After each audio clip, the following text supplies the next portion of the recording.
Hey everybody, it's Kelly. Welcome back to another episode of Ask a Therapist. It's Pride Month, and we are kicking off Pride Month with a video specifically about coming out later in life. Coming out is not just for teenagers, and for many of us, it is not even an opportunity that we get until we get a little bit further into our lives, able to be independent and understand ourselves and our resources and our surroundings a little bit better. And so because of that, Pride doesn't always feel like glitter and rainbows and parties. It can be about grief, it can be about growth, and it can be about finally stepping into our own. And to be clear, you do not have to be out to celebrate Pride. No one even has to know anything about your association with Pride for you to celebrate it. And I have numerous videos about how you can celebrate Pride if you're not yet out, and I'll go ahead and link them in the description and up here. I don't know, whichever side they are. But this video is about if you are somebody who is in that position and ready to, this one's for you. Because Pride is protest, but Pride is also homecoming. There's an emotional toll that is paid when we are forced to hide who we are. The impact to your psyche should not be underestimated. The actual suppression of your identity can lead to anxiety, it can lead to depression, it can lead to low self-esteem, heteronormativity, biphobia, homophobia, cisnormativity, internalized homophobia, internalized biphobia. Those things all start externally, and we grow up around them, live around them, live in a society that is surrounded by those things and sometimes built on those things, and we internalize a lot of that. And the internalization of that often tells us it's going to be hard to tell people who we are. And the longer you live with that, the longer you tell yourself that, and the longer society tells you that, the more believable it is. And the harder then it is to do that on the other end, right? The more time that goes by after you think you should have told people or you had the opportunity and missed it, the harder you're going to feel it is to do that, especially if you are somebody who now has a family that fits into the heteronormative definition of family. You are going to feel a lot of feelings about the idea of what it means to come out. Like, what are people's opinions going to be of you? What are your kids going to think of you? What is your spouse or your ex-spouse going to think about who you are, about what your relationship was, about what this means for them, for you? All of those thoughts are really, really fair and really valid. And I just want to speak them out loud, not to give you more pressure, but to help normalize for you that the things that you're thinking and things you're worried about are very, very understandable. I've talked a couple times in this channel about bisexual grief and later in life grief. And these are things that can't be just avoided and ignored. There's grief that comes with owning the label of bisexual, especially if that means that nothing really necessarily changes in your life. If you decide to own the identity of bisexual and stay in what is assumed to be a straight relationship, there could very well be people on either side who are going to be like, well, what's the big deal? Why did you need to do that? Who cares? Why come out after you're married? Like, all those honestly fairly ignorant things that people are going to say and think and feel like they have the right to verbalize to you. Those are all unfair things for people to say to you. They should all be kept quiet because they're none of their business. But the grief that you might feel is fair. There's also a later in life grief that people do feel about the time that they feel they've missed. The time that they have spent being or acting like someone else, showing the world that they were someone else or something else.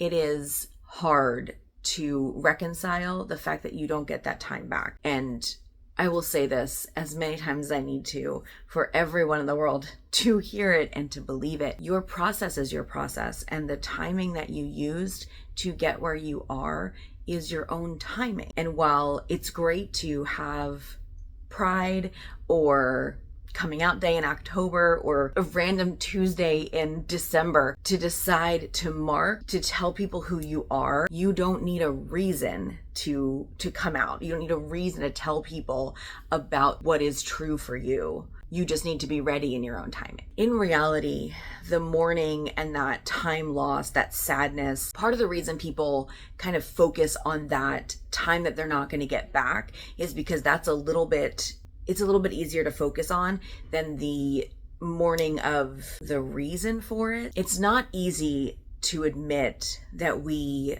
put so much of ourselves aside for the sake of people pleasing. And it's hard for us to say out loud sometimes that we didn't live true to ourselves because it was really scary. And thinking about what could have been is a lot easier than thinking about why we personally might have made the decisions we made. There's no right or wrong way to do this, and I stand by that. I really do. But if you feel like there are ways that you could have made decisions that were better for you, that were examples of strength that you deserve to have, ways that you could stand up for yourself better, it's fair to acknowledge those things and to make a commitment to show up for yourself from here on out. And I hope that makes sense. That's not meant to guilt you for the decisions made prior. The realistic part of you and the realistic part of all of this is honestly best served by looking at the whole picture and seeing what part society played, what part our own self-esteem played, and what part our understanding of our worth to one another, to the world, to our loved ones played in our decisions to stay where we were for the time that we stayed where we were. And that grief itself comes with mourning. It comes with the right to mourn. You have the right to mourn that time, and you have the right to mourn those decisions. And if you don't, it's going to be hard to heal from it. So let yourself do that, but you don't have to spend all of your life there, and you don't need to spend any more time than you need to spend. You don't have to sit there and feel guilty. There's mourning and there's feeling guilty, right? There's grief and there's feeling bad for other people. They're two different things, and parsing them out might be difficult, but it's important. And without that, you don't really get the emotional liberation of being able to own who you are and to name what that means for you, to have that eventual gradual freedom from that shame, and therefore that pride in who you actually are, and living into that and allowing that to be how you present yourself to the world. There are some benefits to coming out later in life. The authenticity of your relationships are going to deepen and change. When you are no longer keeping something and a part of yourself in, when you no longer have to consciously hide something regularly from your relationships, they are going to become more authentic. You don't have to code switch every time depending on who you're around. You don't have to be as careful with your words or with how you enter into spaces. You don't have to check who's around, who are you safe with, who are you not. Especially for people who have come out to some people and not to everyone else, that can be a really difficult balance to strike, and you won't have to do that anymore once you have gotten yourself to a place where you feel ready to be open. Partnerships, whether it's the partner that you are currently with or whether you choose another partner down the line, that authenticity in that partnership is a very different situation when you're able to be 100% authentic to who you are. And in reality, everybody deserves that in a partnership. You do, your partner does, your former partners do, your future partners do. Everyone deserves that in their partnerships, that authenticity, that ability to be themselves and to be seen and known and loved. Everyone deserves that. And there is this truly lovely phenomenon within the queer community about found friends and family, because the unfortunate reality is so many of us have experienced loss of friends and family because of being who we are. There is also the understanding of how important it is to embrace the found friends and family that we gain through being authentic to who we are. Because in reality, very few people understand, like we do for one another, how it shifts your understanding of yourself, your understanding of the world, to both step into the truth of who you are and also to see people leave your life because you're stepping into that truth. It is hard to be the person who feels like you blew up your world, and you don't have to accept that label just because you knew you needed to live authentically. You deciding to live authentically will impact other people. That is true.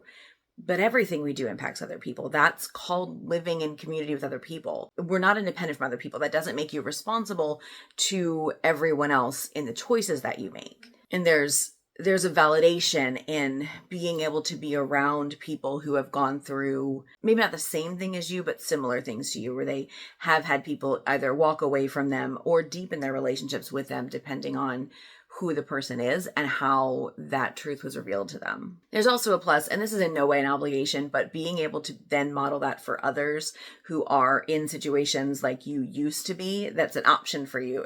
It's never a requirement ever, but it's an option for you to then sort of pay it forward to someone else who is in a situation like you were, that undoubtedly you will at some point meet in the future. All right, so I'm going to give you some practical tips to being able to embrace your identity later in life. And I hope you all remember, I don't love the later in life term. But when I say later in life, I'm talking about anybody outside of their teens, right? And I understand this is a different situation if you are in your 50s, 60s, 70s, 80s than if you're in your 20s. And there's an in-between there that I don't mention because really life stage and age are two different things. And so when you're in college versus when you're in your first job versus when you are in a well-established career, these are different life stages. If you are married with children versus single versus married without children, different life stages. And I think in general, those tend to play harder into where you are in this later in life category than actual age. Later in life is an umbrella term that can be used differently for each person. It's not meant to be exclusionary.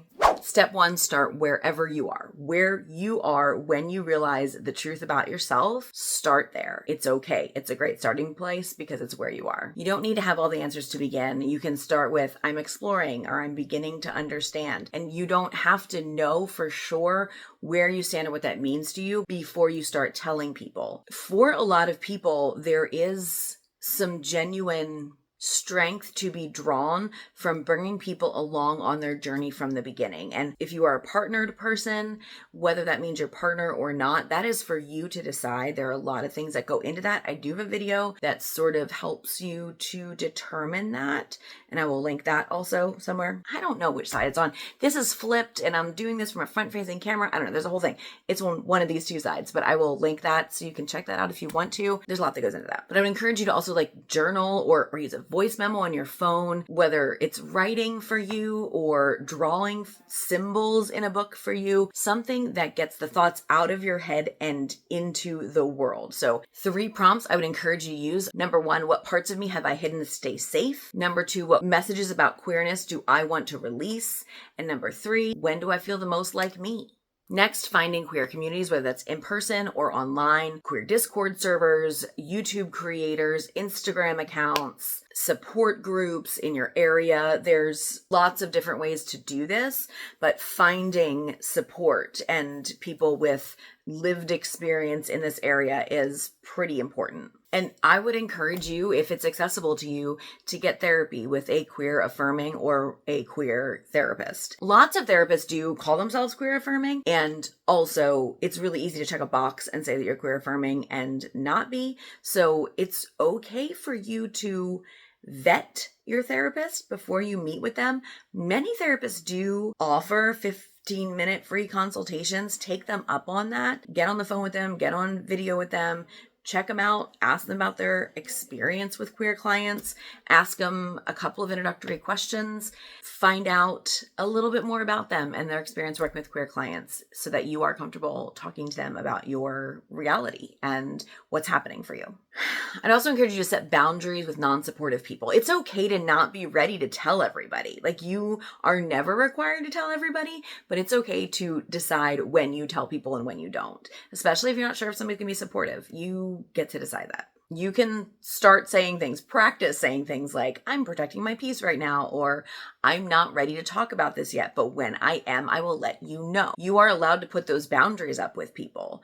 Even if you are public about certain things, you still don't have to talk about it with people who are asking you questions. If you publicly make a statement, say during Pride, like, I am queer, I am a lesbian, I am gay, I'm bisexual, like, I am trans, whatever you are coming out as during this time, people can ask you questions that you can decline to answer if you're not ready to answer them. And you can answer other people if you're ready to answer them. You get to decide that. Not them. You don't owe anybody anything. You get to decide who you talk to. Celebrate all of your small wins. Every alignment to who you are is an act of pride. Every time that you change something in your life to reflect better who you are, that's a win. Every time you come out to a friend, every time you try new pronouns, when you join a queer book club, you buy clothing with a rainbow flag on it. Like, these are wins. When you are embracing your identity in the way that you need to. You don't have to own anything rainbow to embrace a queer identity, by the way. Some people like to and some people don't. Well, it's not required. But every one of the ways that you embrace your identity is a win for you. A reminder, you're not late to the party here. You're not behind. Pride isn't like something you've missed. It's something you've just joined. And it doesn't require an open and public statement. It's something that can be completely internal and completely private if that's what you need it to be. And it can be something that's a public statement if you want it to be. Coming out whenever you do it is an act of courage, of radical courage, to be honest. It is really hard to live counterculturally. And in reality, while this should be less and less true, it feels more and more true how countercultural it is to be clear with people about who you are as a member of the queer community. And how you do that then needs to be true to who you are and how you want that to be seen. But it's so important that you understand that you do belong. Whether you tell everybody or tell no one, you still belong. It doesn't change any of it. And Pride Month is for you, just like every other month is for you. But Pride Month is for you just as much as it is for everybody else. All right, so if you are somebody who came out later in life, are coming out later in life, drop a comment below and encourage the people who are still trying to figure this out for themselves. That'd be great. Maybe some tips on what was helpful for you. And I'm also going to link in the description box my free guide for people who are sort of working through that themselves that you can download and use at your leisure, or send to somebody that you know could use it. Share this video if you want to use this as your declaration of who you are this month. Feel free. And don't forget that there are memberships on this channel, and I hope that you are subscribed so that you are getting all the content we're putting out this month, especially the Pride content, because this is a very important month for me and for this channel. And that's it for today. Thank you so much for being here. I will see you all next time. And until then, take care of yourselves and each other. Bye. And happy Pride.